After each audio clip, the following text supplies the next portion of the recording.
la parole immédiatement à Anouar Ben Malek, écrivain, et qui va nous parler de l'amitié entre l'Algérie et la France, une responsabilité morale et une nécessité stratégique pour la paix en Méditerranée.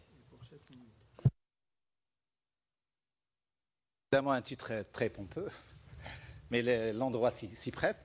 En fait, je n'interviens pas en tant qu'historien avec la rigueur de l'historien, ni avec la prudence des diplomates. J'interviens comme un écrivain, c'est-à-dire quelqu'un qui est autorisé en fait à rêver. Alors, certains hommes politiques ont parlé des aspects positifs du colonialisme. Je pense pour ma part que l'aspect le plus positif du colonialisme est sa fin. Le 5 juillet 62, c'est un épisode de l'histoire commune de l'Algérie et de la France. Colonialisme qui reste, et de quelque manière qu'on l'appréhende, un déni de justice contre ceux qui, pendant trop longtemps, étaient affublés du nom d'indigènes, un mot ordinaire qui a été détourné de son sens premier, qui est celui, au fond, de premier peuple d'un territoire. Le colonialisme a été un crime contre deux pays. L'Algérie d'abord, et les Algériens, la France ensuite, et ses valeurs universalistes détournées, maquillées, étouffées. Je maintiens que la première date heureuse dans cette histoire entre les deux peuples algériens et français est d'abord cette date du 5 juillet 62. Si pour l'Algérie, cette date est heureuse par définition, parce qu'elle accède au statut d'État indépendant, la France devrait considérer cette date comme celle d'une guérison, celle de la maladie coloniale. Maladie, en effet, parce qu'elle a fait perdre la raison, entre guillemets, à la vraie France, celle du triptyque républicain, liberté, égalité, fraternité. Ne doit-on pas considérer comme une belle date, la date de sa propre guérison? Le 14 juillet en France, par exemple, n'est-il pas fêté comme la fin de la maladie, pour poursuivre sur le même registre, de la maladie féodale, celle qui inscrivait comme allant de soi l'inégalité consubstantielle des êtres humains, en distinguant d'abord entre nobles et roturiers, entre hommes libres et serfs, etc. Le 8 mai 1945 n'est-il pas considéré par les Allemands démocrates comme la fin de la maladie nazie? Peut-être le moment viendra-t-il, laissez-moi rêver, où cette date du 5 juillet sera fêtée comme la grande fête de la réconciliation entre deux idéaux républicains. Ceux des Algériens aspirant à l'égalité et à la dignité de citoyens, ceux des Français mieux représentés à mon sens par des compatriotes comme Jean Moulin et Victor Schœlcher que par Massu, Bijard et Ossares. C'est vrai que les crimes ont été nombreux avant et pendant la guerre d'Algérie, que les Algériens nomment plus justement guerre d'indépendance.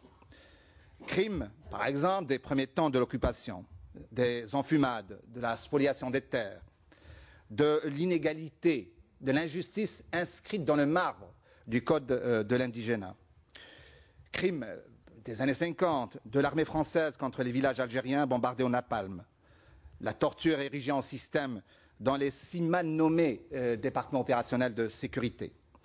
Les déplacements meurtriers de population.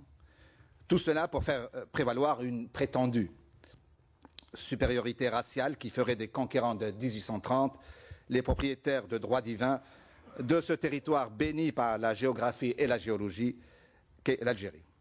Crime également, ne l'oublions pas, de certains acteurs du mouvement indépendantiste contre leur propre population. Tant a pu être inflexible la volonté du FLN d'être le seul représentant de la volonté de liberté du peuple algérien. Crimes tels que ceux de Melouza, par exemple, des victimes de la bleuite et autres événements terribles du même genre. Crimes que l'Algérie officielle ne reconnaît pas jusqu'à présent, ignorant que la grandeur d'un pays adulte se reconnaît aussi à sa capacité de reconnaître ses erreurs. Que l'on ne s'y trompe pas cependant sur la nature de mes propos. Les crimes du colonialisme sont d'une toute autre ampleur. Et même les erreurs, les crimes parfois des combattants indépendantistes ne peuvent être utilisés pour rejeter les deux belligérants dos à dos. Si l'échec jusqu'à présent de l'Algérie à jouir d'une république démocratique telle que promise dans les textes fondateurs de l'appel du 1er novembre 1954 est patent, cela en aucun cas ne peut être utilisé pour discréditer le mouvement de libération algérien.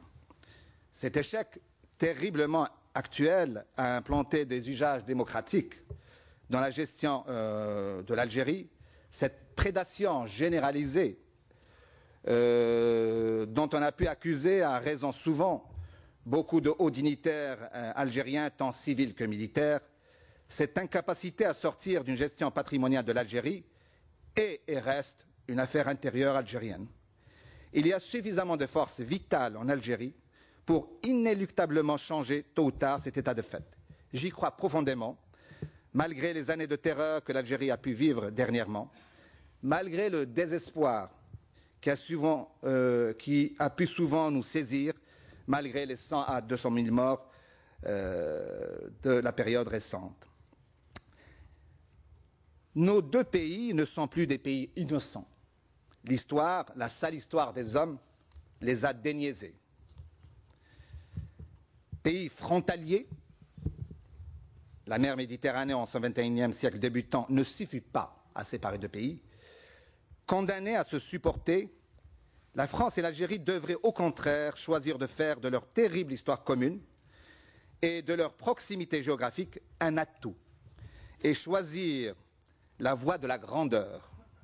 La signature d'un grand traité d'amitié et de coopération conçu par deux partenaires adultes, puissants, riches, ayant une connaissance précise des intérêts réciproques, intégrant le fait également que dans sa chair, une partie non négligeable de la population de l'un des partenaires est originaire de la population de l'autre partenaire, eh bien, c'est cela le but de ce grand traité d'amitié et de coopération. Transformer, sans tomber dans l'angélisme, les haines, les rancœurs, les malentendus, les peurs, en leur contraire, l'amitié, la compréhension, la coopération. C'est cela que devrait être le but de ce grand traité tant de fois remis à plus tard. Nos deux pays en sortiraient grandis et renforcés même dans leur sécurité. À mon sens, un grand traité de ce genre serait non seulement une exigence morale, mais aussi stratégique dans le sens le plus militaire du terme. Et je reprends les propos concernant, par exemple, le Mali et les autres pays de ce genre-là. Il est toujours temps de rêver. Les réalistes prétendent que c'est naïf que de rêver de penser à un changement aussi important. Mais de quoi donc peuvent se prévaloir les réalistes? Ce sont les rêveurs qui ont osé lancer la proclamation du 1er novembre 1954, qui allait mener à la libération de l'Algérie. Ce seront d'autres rêveurs qui rapprocheront nos deux pays, mais deux pays, par un traité d'amitié à la hauteur des chagrins et des espoirs de leur histoire commune. Merci de votre attention.